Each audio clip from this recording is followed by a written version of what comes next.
Furthermore, there are some critics who say, and they believe in the religious illusion theory, saying that Prophet Muhammad, peace be upon him, he wrote the Quran from his knowledge, from his experience, from various events and surroundings, without knowing that he was actually the author of the Quran. Some say that Nauz Billah, God forbid, he was a crazy person.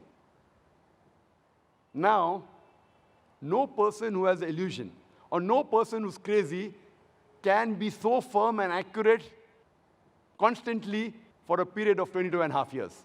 The Quran wasn't revealed in one shot or in one day or at one moment. It was revealed over a period of 22.5 years.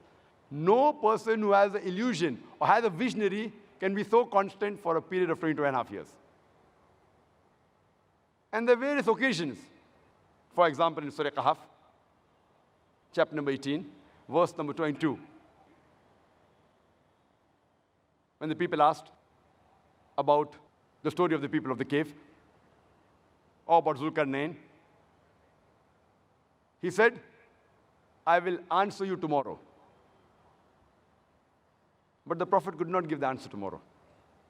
He kept on postponing it for 15 days until a revelation came in Surah Kahf, chapter number 18, verse number 23-24, that, O Prophet, never say, I will do tomorrow without adding, Inshallah, if Allah wills. Imagine for 15 days, the Prophet was in tension, he was sad, that why isn't the wahi coming? So then Allah sends the wahi, that do not say, I will say tomorrow, without saying Inshallah, that if Allah wills, if God wills. And if he wrote it from his mind, he would have immediately given the answer or given the answer next day. So because there was a delay, many people accepted Islam and they realized that this cannot be a handiwork of a human being. It has to be a revelation. And that verse is included even today in the Quran. If a person who writes the Quran, why should he mention such a verse in the Quran? Indicating that Prophet Muhammad, peace be upon him, was not crazy, and he had no illusion. There are another group of people who say the Prophet Nauz-Billah was crazy. Then we prove him. How can he be crazy? Then they say no, that he was a liar. And we prove he's not a liar. Then they say he was both. A person can either be crazy or a liar, but he can never be both.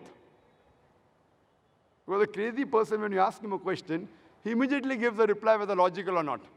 A liar will think and try and give an answer which is correct. So both are contradicting. And we know that the Prophet was neither of the three. Neither crazy, neither liar, neither both. So surely, with all these replies, we can surely realize that Prophet Muhammad, peace be upon him, he was not the author of the Quran.